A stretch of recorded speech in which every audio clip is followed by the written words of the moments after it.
Hello दोस्तों, मैं लखपत कुमार आपका यूपीएससी फाइटर 100 में बहुत बहुत स्वागत करता हूं। दोस्तों, आज हम बहुत ही इंटरेस्टिंग टॉपिक, बहुत ही अच्छा, बहुत ही सुंदर टॉपिक पढ़ने वाले हैं, जो है अंतर्राष्ट्रीय संस्थाओं से संबंधित। एक हमारी अंतर्राष्ट्रीय संस्था है आईएमएफ, अंतर्राष्ट्रीय मुद्रा कोष, जिसे कहते हैं इंटरनेशनल मॉनेटरी फंड। दोस्तों, आज हम इस संस्था के बारे में डिस्कस करने वाले हैं। ये क्लास बहुत ही अच्छी होने वाली है और बहुत ही सुंदर और बहुत ही इम्पोर्टेंट होने वाली है आपके लिए। दोस्तों, हम इस संस्था से संबंधित केवल 6 पॉइंट डिस्कस करेंगे। केवल कितने पॉइंट डिस्कस करेंगे? 6। उदय उदय के कार्य क्या रहे थे, सदस्य देश कितने हैं और इसका उद्देश्य क्या है, और इसकी मुद्रा कौन सी है, और छठवां है हम इसकी रिपोर्ट कौन सी है। ये हम 6 पॉइंट डिस्कस करेंगे। दोस्तों, ये क्लास बहुत ही अच्छी होने वाली है और बहुत ज़रूरी भी है आपके लिए। इस क्लास से बहुत लाभ होगा। ठीक है दोस्तों, वीडियो को अंत तक देखें, लगे रहें। दोस्तों, अब हम कुछ फैक्ट देखते हैं। इससे आईएमएफ से संबंधित कुछ फैक्ट हैं जो हमें याद होने चाहिए। मैंने वो एक जगह रख लिए हैं सारे फैक्ट। ठीक है दोस्तों, पहले फैक्ट देखते हैं। आईएमएफ का उद्घाटन। आईएमएफ का जो उद्घाटन कब हुआ था दोस्तों? वो हुआ था 27 दिसंबर 1945 को। आईएमएफ ने अपना कार्य आरंभ कब से किया था? वो किया था 1 मार्च 1947 से। यूएनओ से कब जुड़ा? नवंबर 1947 में जुड़ा। इसका हेडक्वार्टर, दोस्तों बहुत ज़रूरी है, इसका हेडक्वार्टर बहुत बार पूछा जाता है। मुख्यालय इसका कहाँ पर है? वाशिंगटन डीसी, यानी अमेरिका में। अमेरिका की जो राजधानी है वो है Washington DC, Washington District of Columbia. ठीक दोस्तों, वहाँ पर इसका हेडक्वार्टर है। इसके दोस्तों ये तो ये पूछा जाता है, कभी कभी पूछा जाता है इसके अन्य अन्य मुख्यालय कहाँ पर है। दोस्तों, इसके अन्य मुख्यालय एक पेरिस में है और एक जेनेवा में। जेनेवा स्विट्जरलैंड और पेरिस तो आपको मालूम होगा, लंदन वाला, फ्रांस। और अब नेक्स्ट इसका जो फैक्ट आता है वो है इसके प्रबंधक। अभी इसके प्रबंधक कौन है? दोस्तों, 2019 में हमारी बनी है ये। बुल्गारिया की जो अर्थशास्त्री रही थी वो है क्रिस्टलिना जार्जीवा। ये कहाँ की हैं? जो बुल्गारिया की हैं। इनका जो पद है वो 12वां है।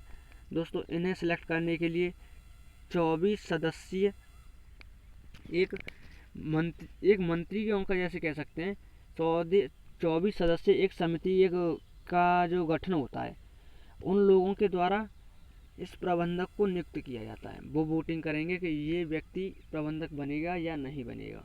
ठीक है दोस्तों, अब आगे हम देखेंगे। दोस्तों, ये 6 पॉइंटों के बारे में डिस्कस करने वाले हैं, एक एक करके डिस्कस करेंगे। अब बस आप देखते रहिए। अब देखते हैं हम उदय। दोस्तों, उदय के बारे में देखने से पहले हम देख लेते हैं कुछ इसका बैकग्राउंड। अमेरिका में 1944 में एक अंतर्राष्ट्रीय मुद्रा कोष की स्थापना का प्रस्ताव रखा गया। केवल 1944 में क्या हुआ? प्रस्ताव रखा गया है कि एक अंतर्राष्ट्रीय मुद्रा कोष होना चाहिए, जिसे क्या नाम दिया गया था? व्हाइट प्लान के नाम से जाना जाता है। ठीक है दोस्तों, उसके उसके कुछ समय पश्चात ब्रिटेन के द्वारा एक कीन्स प्रस्ताव के नाम से एक प्रस्ताव लाया गया, जिसका जो कार्य था, उद्देश्य था, वो था अंतर्राष्ट्रीय समाज शोधक कृत्यों से था। ठीक है दोस्तों, उसका जो उद्देश्य था अंतर्राष्ट्रीय समाज शोधकों से था। अब इसका जो निर्माण होता है दोस्तों, अब इन दोनों प्रस्तावों पर जुलाई 1944 में अब ये दोनों प्रस्ताव आ गए, तो इन पर कुछ डिस्कस भी करेंगे वो लोग। तो जुलाई 1944 में 44 प्रतिनिधियों द्वारा एक सम्मेलन बुलाया गया। वो कहाँ बुलाया था? अमेरिका के न्यू हैम्पशायर में बुलाया गया था, और जगह जो थी वो थी ब्रिटेन वुड्स के नाम से। ठीक है दोस्तों, अब ब्रिटेन वुड्स में कोई सम्मेलन होगा तो उसका नाम भी ब्रिटेन वुड्स के नाम पर दे दिया जाएगा, इसलिए ब्रिटेन वुड्स सम्मेलन के नाम से जाना जाता है। दोस्तों, इसी सम्मेलन में 2 महत्वपूर्ण संस्थाओं का उदय हुआ था। एक तो था हमारा आईएमएफ और दूसरा जो था वो था वर्ल्ड बैंक। ये 2 महत्वपूर्ण संस्थाओं का उदय हमारा ब्रिटेन वुड्स सम्मेलन से था 1944। और दोस्तों, 44 ही हमारे प्रतिनिधि इसमें शामिल थे। उदय देख लिया हमने। अब देखते हैं उदय के कार्य क्या थे, ये किन वजह से उदय हुआ इसका। दोस्तों, सबसे महत्वपूर्ण इसको जो उदय के कार्य था वो था द्वितीय विश्व युद्ध। कुछ नहीं कहेंगे हम, केवल द्वितीय विश्व युद्ध के कारण ही ऐसी संस्थाओं का उदय हुआ। क्योंकि दोस्तों, अब सारे देश जो थे अपनी अपनी मनमानी करते थे। जिसके मन में आ रहा है वो मुद्रा का मूल्यन कर रहा है, जिसके मन में आ रहा है किसी दूसरे देश पर जितना चाहे उतना टैक्स लगा दे रहा है, जिसके मन में आ रहा है किसी देश की सामान को बेचने से, जो उसकी मार्केट में पहुंचने से पहले उस पर मतलब मना कर दे रहा कि ये सामान नहीं आएगा यहाँ पर। दोस्तों ये ऐसा रहता था, ट्रेड वॉर चलता रहता था इन दोनों का, जो बहुत सारे देशों का आपस में ट्रेड वॉर चलता था। उसे रोकने के लिए ऐसी संस्थाओं का आना जरूरी था, इसीलिए सारे देशों ने मिलकर के ऐसी संस्था का निर्माण किया। ठीक है दोस्तों, ट्रेड वार से सबसे ज़्यादा जो ट्रेड वार था इसी से था। और दूसरे जो देश और दूसरे कारणों में हम कहें तो ये भी कारण एक महत्वपूर्ण है, जैसे द्वितीय विश्व युद्ध के बाद कुछ देश आर्थिक मंदी, गरीबी, भुखमरी का शिकार हुए थे। दोस्तों उसे रोकने के लिए ऐसी संस्थाओं का आना बहुत ज़रूरी था, इसीलिए जो अल्प विकसित जो देश थे उन्होंने मिल करके ऐसी IMF और वर्ल्ड बैंक जैसी संस्थाओं का निर्माण किया। अब दोस्तों उसमें अल्प विकसित भी थे और विकसित अमेरिका जैसे विकसित देश भी शामिल थे। ठीक है दोस्तों, अब ये सारे लोगों ने मिल करके ऐसी संस्थाओं का निर्माण किया, हम ये चीज़ जानेंगे। अब नेक्स्ट देखते हैं दोस्तों, इसके सदस्य देश कौन कौन से हैं।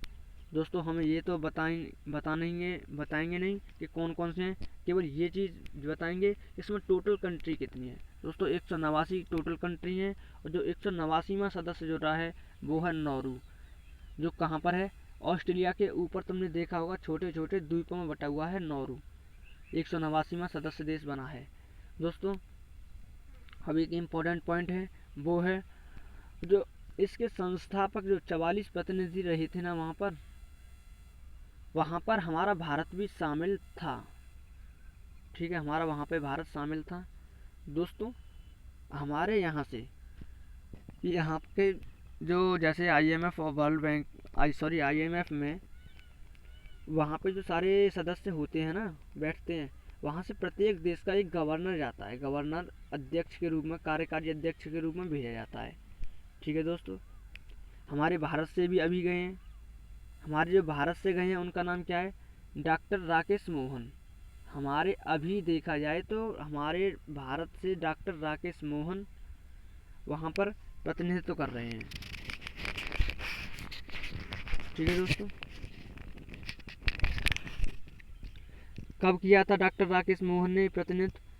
डॉक्टर राकेश मोहन ने दोस्तों जो प्रतिनिधित्व किया था वो इसी में किया था 1944 में, 44 प्रतिनिधियों द्वारा।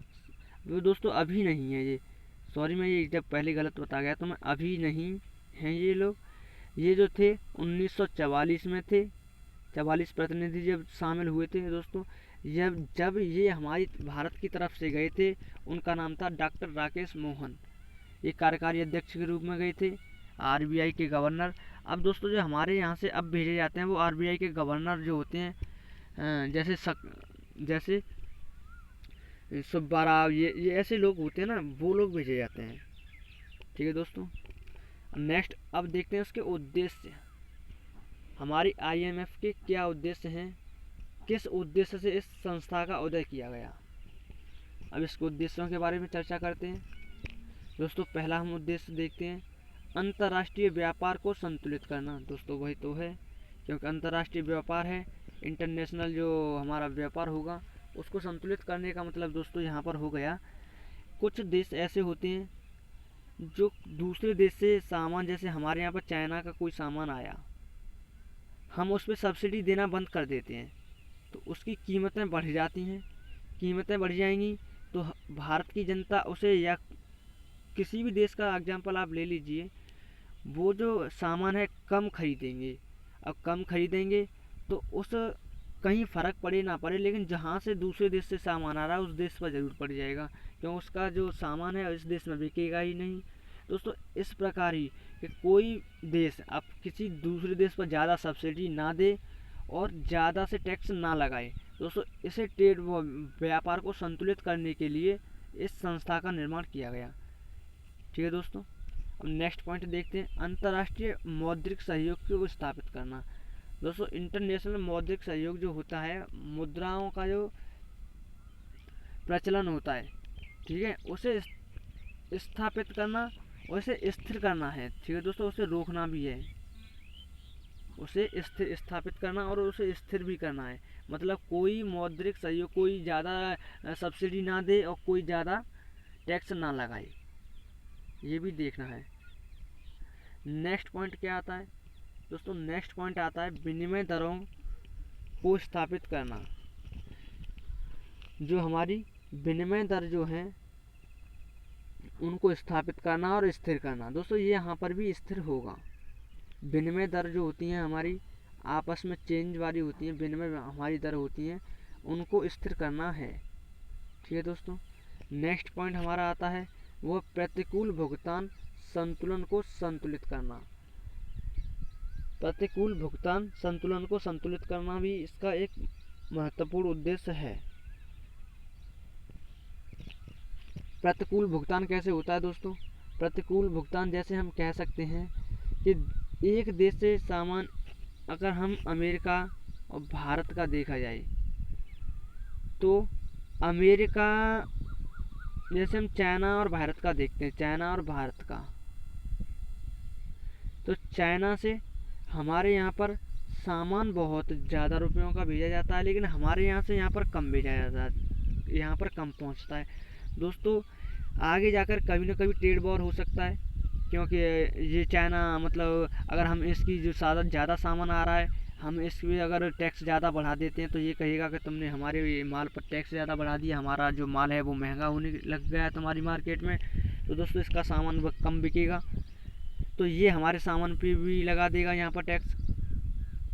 दोस्तों इस प्रकार ट्रेड वार ना हो, उसे रोकने के लिए ऐसे कदम उठा रहा है, वो है प्रतिकूल भुगतान संतुलन को असंतुलन को संतुलित करना।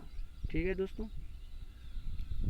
अब नेक्स्ट इसका महत्वपूर्ण बिंदु देखते हैं, वो है हमारा मुद्रा का निर्धारण। बहुत बड़ा टॉपिक है ये। मुद्रा निर्धारण देखते हैं। मुद्रा निर्धारण में हम क्या देखते हैं? सबसे पहले सन 1971 से आईएमएफ के समस्त कोटे व इसके निकाली जाने वाली राशि को डॉलर में व्यक्त किया जाता था। 1971 तक किसमें डॉलर मतलब किया जा रहा था? आईएमएफ की जो पैसा थी वो उसे किस में? डॉलर में। ठीक है दोस्तों, डॉलर में व्यक्त किया जा रहा था। जो लेन देन होगा 1971 तक, जो लेन देन हो रहा था, किसी देश को पैसा दिया जा रहा था या लिया जा रहा था, वो केवल नापा जाता था, वो डॉलर में देखा जाता था। लेकिन 1900 के बाद, 1971 के बाद उसे एसडीआर में परिवर्तित कर दिया। दोस्तों एसडीआर का मतलब क्या हो गया? ये दोस्तों एक कागजी मुद्रा होती है। ठीक है, स्पेशल ड्राइंग राइट्स। ठीक है, स्पेशल ड्राइंग राइट्स होती है। ये कागजी मुद्रा होती है, एक स्वीकृति मुद्रा होती है। जैसे खाते अकाउंट टू अकाउंट, ये जैसे जिस देश के पास आज पैसा हमने दे रखा है, कल अगर दूसरे देश को आवश्यकता होती है तो इस खाते से हम उस खाते में ट्रांसफ़र कर देंगे। ये नहीं है कि चलो पैसा ले जाओ, बैग भर भर के ले जाओ, ऐसा कुछ नहीं होगा दोस्तों। खाते टू खाते, और या एक कागज़ पर लिख कर के, स्टेटमेंट लिख कर के, वहाँ पर जो हमारी आईएमएफ के जो प्रबंधक होंगे उनके सदस्यों द्वारा मंजूरी मतलब ले ली जाएगी कि हाँ दे दी जाए पैसा, तो उनके सिग्नेचर करा करके ये पहुंचा दी जाएगी, और ये स्वीकृति होगी मुद्रा। जो किसी भी देश में अगर जाएगी ये मुद्रा तो वहाँ पर स्वीकारी जाएगी, और किन देशों में स्वीकारी जाएगी? जो आईएमएफ के सदस्य हैं। ठीक है दोस्तों। अब एसडीआर के बारे में और देखते हैं। एसडीआर अंतर्राष्ट्रीय तरलता के लिए समस्त देशों को स्वीकृति पत्र मुद्रा है। मैंने बता ही दिया आपको, स्वीकृति मतलब ये केवल स्वीकारी गई मुद्रा है। प्रारंभ में एसडीआर का मूल्य डॉलर के आधार पर होता था। प्रारंभ में तो डॉलर के आधार पर होगा ही, क्योंकि डॉलर से हटाई है तुमने, ये डॉलर तो अभी हटाया था। इसके बाद देखते हैं हम, लेकिन 1 जनवरी 1981 से एसडीआर का मूल्य 5 सबसे बड़े निर्यातक सदस्य देशों की मुद्रा की टोकरी, इस टोकरी को दोस्तों हम कहते हैं basket of currency, basket of currency के आधार पर किया जाने लगा। अब यहाँ पर जो इसका जो मुद्रा इसका जो मूल्य देखा जाएगा वो 5 जो बड़े जो देश हैं उनके आधार पर देखा जाएगा।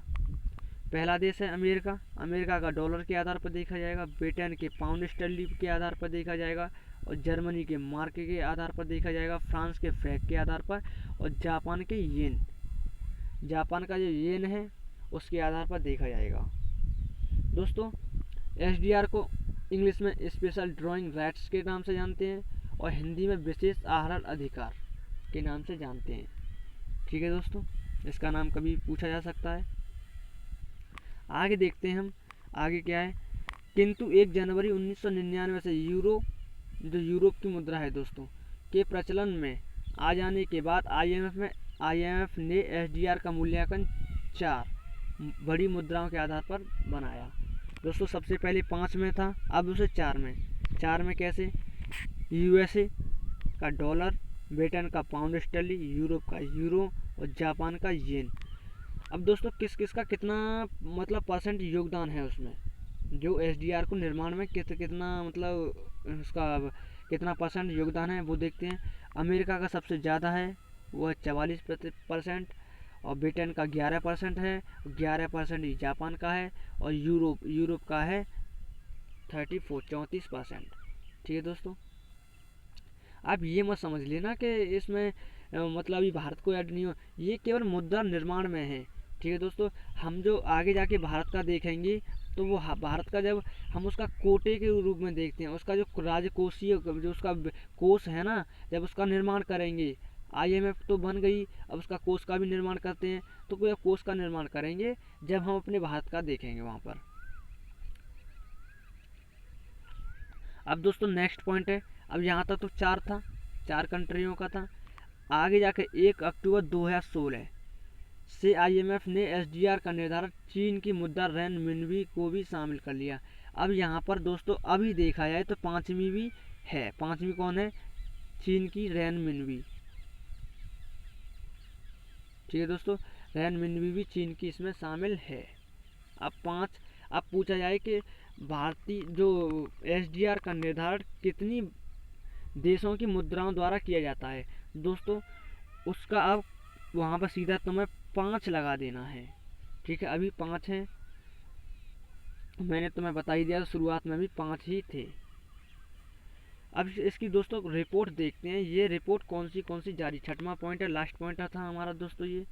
अब ये 6वां पॉइंट है दोस्तों, इसकी रिपोर्ट देखते हैं। रिपोर्ट वर्ल्ड इकोनॉमिक आउटलुक कौन जारी करता है? हमारा आईएमएफ जारी करता है। ग्लोबल फाइनेंशियल स्टेबिलिटी, इसे भी आईएमएफ जारी करता है। और फाइनेंशियल मॉनेटरी रिपोर्ट, इसे भी हमारा आईएमएफ जारी करता है। ठीक है दोस्तों, अब हम कुछ बाहरी कड़ियाँ इम्पोर्टेंट टॉपिक्स भी देख लेते हैं। इम्पोर्टेंट टॉपिक्स में है, इसे केंद्रीय बैंकों का बैंक कहा जाता है। दोस्तों प्रश्न बहुत परीक्षाओं में बनता है कि केंद्रीय बैंकों का बैंक कौन है, तो दोस्तों हम सीधा लगाते हैं आईएमएफ, बिना कन्फ्यूजन के तुम्हें लगाना है आईएमएफ। ठीक है दोस्तों, इंटरनेशनल मॉनेटरी फंड।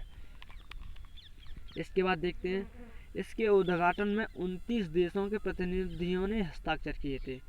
वहाँ पर जो उद्घाटन हुआ था दोस्तों, वहाँ पर केवल 29 देशों ने सिग्नेचर किया था, ये याद रखना है। और जो भारत की ओर से सिग्नेचर किया था वो थे जो भारत की ओर से जो सिग्नेचर किया था वो थे हमारे सी.डी. देशमुख शामिल हुए। और प्रथम इसके निर्देशक जो रहे थे वो थे कैमिल गट। अभी कौन से हैं? क्रिस्टालिना जार्जीवा, और सबसे पहले जो थे उनका नाम था कैमिल गट। ठीक है दोस्तों, कैमिल गट है। नेक्स्ट देखते हैं अब कुछ और ज़रूरी। अब दोस्तों ये देखेंगे इसके, अब हमने निर्माण भी कर लिया, इसकी रिपोर्ट भी देख ली, सारा कुछ देख लिया। अब देखेंगे ये पैसा किस प्रकार देता है। जैसे अभी ज़रूरत हमें लगता है कि हमारे भारत को पैसे की ज़रूरत है, तो हमारा भारत किस प्रकार पैसा लेगा, क्या प्रोसेस रहेगी, और हमने इसका राजकोष इसका बनाया गया है उसमें कितने % हमारा हिस्सा है। अब जो सारे जो देश थे जो विकसित देश था, जिसके पास ज़्यादा पैसा था उसे ज़्यादा दे दिया उसने, और जिसके पास कम था उससे कम दिया है। तो उस प्रकार हमें 100 कर लिया है, 100%। हम दोस्तों परसेंट में देखेंगे, सबसे ज़्यादा पैसा जो दिया है वो दोस्तों अमेरिका ने अपनी अर्थव्यवस्था को, अपनी जीडीपी के, दोस्तों ये जीडीपी के देखे, जीडीपी के अनुसार ही उन देशों ने अपना अपना पैसा यहाँ पर, मतलब यहाँ पर दिया है। यहाँ के जो राजकोषीय जो था, अब देखते हैं अमेरिका का दोस्तों जो शेयर धारता है, यानी इसमें जो पैसा दिया है वो 17.46% है। हमारे जो टोटल उसका राजकोषीय देखा जाए ना, राजकोष जितना है उसमें 17.46% हिस्सा किसका है, अमेरिका का। अब दोस्तों जिसका जितना ज़्यादा परसेंट होगा ना, उसका उसका उस देश का उतना ज़्यादा परसेंट वोटिंग में होगा। और दोस्तों वोटिंग की ज़रूरत कहाँ होती है, वोटिंग की ज़रूरत वहाँ पर होती है दोस्तों, अगर तुम्हें लगता है हमें भारत को पैसे की आवश्यकता पड़ रही है, तो वहाँ पर जाकर के सारे सदस्य बैठे हुए होंगे, क्योंकि हर एक कंट्री से एक सदस्य जाता है, वहाँ पर जाके वोटिंग होगी। अब वोटिंग होगी कि इसे पैसा दिया जाए या ना दिया जाए। दोस्तों जिसके ज़्यादा वोट होते हैं, तब वो अगर ज़्यादा वोट होते हैं तो उसे पैसा दिया जाएगा, और जिसके पास वोट अभी नहीं हो पा रहे हैं तो दोस्तों उसे पैसा नहीं दिया जाएगा। ठीक है, ये पावर होती है। अब सबसे ज़्यादा पावर किसके पास है, वो अमेरिका के पास। 17.46% उसकी राजकोष में उसका हिस्सा है, और 16.52% उसका जो वोटिंग में इसका हिस्सा है। हम 10 देशों के बारे में जानने वाले हैं दोस्तों, इन्हीं 10 देशों से बार बार प्रश्न पूछा जाता है। दूसरा देश है जापान। इस शेयर धारता में इसका जो परसेंट है वो 6.48% है, और इसका जो वोटिंग में इसका जो परसेंट है 6.15% है। ठीक है दोस्तों, नेक्स्ट देश आता है हमारा तीसरे नंबर पर, हमारा चीन आता है। इसका शेयर धारता है 6.41% है, और इसका जो वोटिंग पावर है वो 6.09% है। ठीक है दोस्तों, नेक्स्ट कंट्री आता है हमारा जर्मनी। जर्मनी का जो हमारा शेयर धारता जो है 5.60% है, और इसका जो वोटिंग पावर जो है 5.32% है। नेक्स्ट हमारा आता है 5वें नंबर पर फ्रांस है दोस्तों, उसका जो शेयर धारता है 4.24% है, और उसका जो वोटिंग पावर है 4.03% है। दोस्तों फ्रांस और ब्रिटेन का दोनों का समान है। और नेक्स्ट हमारे 7वें नंबर पर जो आता है वो है इटली। इटली का जो शेयर धारता जो है 3.17% है, और इसका वोटिंग पावर जो है वो दोस्तों 3.202% है। ठीक है दोस्तों, अब 8वें नंबर पर दोस्तों इसकी संख्या पूछी जाती है, हमारे भारत की IMF में राजकोष में कौन से स्थान पर हिस्सा है, तो वो हमारा स्थान है दोस्तों 8वें नंबर पर हम आते हैं। हमारा जो राजकोषीय में हमारा जो परसेंट में पूछा जाए तो 2.76% हमारा हिस्सा है, और वोटिंग पावर हमारी दोस्तों 2.64% है। सबसे पहले जो पूछा जाता है कौन से नंबर पे आता है, 8वें नंबर पे हम आ रहे हैं। हमारी शेयर धारता जो है 2.76% है, और वोटिंग पावर हमारी 2.64% है। ठीक है दोस्तों, याद रखना है। नेक्स्ट आता है दोस्तों, हमारी बात आती है रूस। रूस का जो शेयर धारता जो है 2.71% है, और उसका जो वोटिंग पावर है वो दोस्तों 2.59% है। और लास्ट में आता है हमारा ब्राज़ील। ब्राज़ील का जो शेयर धारता है 2.32% है, और उसकी जो वोटिंग पावर है दोस्तों 2.22% है। अब दोस्तों जो हमारा भारत का तुमने देखा होगा 8वें नंबर पे आ रहा है, बहुत ही कम है। हमारी जो अभी 2019 में निर्मला सीतारमन द्वारा ये वहाँ पर प्रस्ताव रखा गया था कि आप हमारी जो हमारी शेयर धारता को उसे बढ़ा दीजिए, यानी हम अभी और पैसा आपको दे सकते हैं, आप और हमारी शेयर धारता को और बढ़ाएं। दोस्तों यहाँ पर क्यों मांग की गई थी, इसलिए मांग की गई थी क्योंकि हमारी वहाँ पर वोटिंग पावर भी बढ़ेगी। अब अगर हमारी शेयर धारता यहाँ बढ़ती है तो हमारी वोटिंग पावर भी बढ़ेगी। अभी हमारी बहुत कम है, 8वें नंबर पे हम आ रहे हैं। तो इसीलिए निर्मला सीतारमन द्वारा ये कहा गया कि जो वहाँ के प्रबंधक होते हैं उनसे ये कहा गया था, ये प्रस्ताव रखा गया था कि आप हमारी जो शेयर धारता है उसे बढ़ा दीजिए, हम और भी पैसा तुम्हें देने के लिए तैयार हैं, आप हमारी शेयर धारता को बढ़ाएं। उसका जो मेन लाभ था वो था हमारी वोटिंग पावर का बढ़ना भी। जिसके पास अगर वोटिंग पावर जैसे अमेरिका के पास है दोस्तों, अब यहाँ पर एक आपको कुछ पॉइंट डिस्कस कराते हैं, आपको बहुत मज़ा आएगा। जैसे अमेरिका के पास 16.52 है, ठीक है दोस्तों। अगर हमें 16 कराना हो, 6 गंजे 6 दूनी 12, ठीक है 12। देखो जापान, चीन और फ्रांस, ये 3 कंट्री मिलकर के 12 और 4 16, ये 3 कंट्री मिलकर के भी एक अकेले अमेरिका की बराबर नहीं हो पा रहे हैं। यहाँ पर मान लीजिए हमें अगर पैसा चाहिए, हमें पैसा चाहिए तो हम अमेरिका को अपने पक्ष में लेते हैं, और ये 3 कंट्री अगर बाहर जाते हैं, ठीक है, तो भी हम ही जीतेंगे। अगर हमने ये मान लीजिए हमने ये 3 कंट्रियां ले ली अपने पक्ष में और एक अमेरिका हमारे विपक्ष में हो गई, तो हमें पैसा नहीं मिल पाएगा, ठीक है दोस्तों। और ये दोस्तों जो पैसा देता है ना, IMF जो पैसा देता है, अब वो किस प्रकार देता है मैं ये बता दूं तुम्हें। IMF जो ऋण देता है वो 2 प्रकार से देता है। एक होता है गैर रियायती और एक होता है रियायती। एक होता है गैर रियायती, ठीक है दोस्तों, ये बहुत ज़रूरी है, पूछा भी जाएगा। मुझे लगता है इससे पहले दोस्तों नहीं पूछा गया, लेकिन यहाँ पर अब पूछा जा सकता है, क्योंकि अब प्रश्न नहीं बचते हैं तो नए प्रश्न ढूंढते हैं और इसी प्रकार प्रश्न बनाते हैं। IMF से जो ऋण दिया जाता है देशों को 2 प्रकार से दिया जाता है। जो गैर रियायती वाला जो है वो विकासशील, कैसे दोस्तों को, विकासशील और विकसित देशों को दिया जाता है। और रियायती वाला, अब ये कैसे देशों को दिया जाता है, ये अल्प विकसित देशों को दिया जाता है, अल्प विकसित देशों को दिया जाता है। अब दोस्तों ये क्यों दिया जा रहा है, अब इसमें क्या कैसे ऐसे क्या होता है दोस्तों। ये विकसित देशों को देने के बाद यहाँ पर एक तो तुम्हें पैसा तो वापस करना ही होगा, साथ में पैसे की ब्याज भी वापस करनी होती है। जैसे तुमने कुछ पैसा लिया यहाँ से IMF से, अगर तुम विकासशील देश हो या विकसित देश हो तो तुम्हें पैसे के साथ अपनी ब्याज भी उसकी देनी होगी, ठीक है दोस्तों। अगर वहीं आप अगर रियायती के अंडर आते हैं, यानी आप अल्प विकसित देश से बिलोंग करते हो या अल्प विकसित देश है आपका, आप अगर ऋण लेके आया है दोस्तों, उसे रियायती वाला ऋण मिलेगा, यानी उसे केवल वहाँ पर पैसा जमा करना होगा, वहाँ कोई उसे ब्याज नहीं देनी होगी, ठीक है दोस्तों।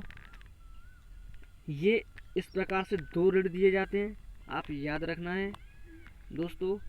अब जो हम आगे जो इंटरनेशनल ऑर्गेनाइजेशंस के बारे में जानेंगे, आगे हम जो जानेंगे वो जानेंगे वर्ल्ड बैंक के बारे में।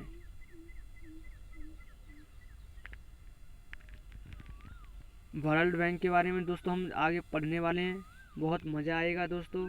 हम अगली वीडियो भी आप देखना, हम एक एक करके एक ऑर्गेनाइजेशंस के बारे में डिस्कस करेंगे जो परीक्षा की दृष्टि से बहुत महत्वपूर्ण है, और भारतीय इकोनॉमी में जो हमारी भारतीय इकोनॉमी जो सिलेबस है दोस्तों उसमें ये आने वाला है। दोस्तों आपको मेरी वीडियो अच्छी लगी हो तो लाइक और कमेंट और सब्सक्राइब करना ना भूलें। दोस्तों आप सब्सक्राइब करेंगे तो आपके पास बेल आइकन आएगा और सबसे पहले बेल आइकन को प्रेस कर देना है। और दोस्तों इससे एक लाभ होगा कि जो मेरी वीडियो आएंगे वो सबसे पहले आपके पास पहुंच जाएंगी। दोस्तों जब तक अपना ख्याल रखें, मिलते हैं आपको अगली वीडियो में।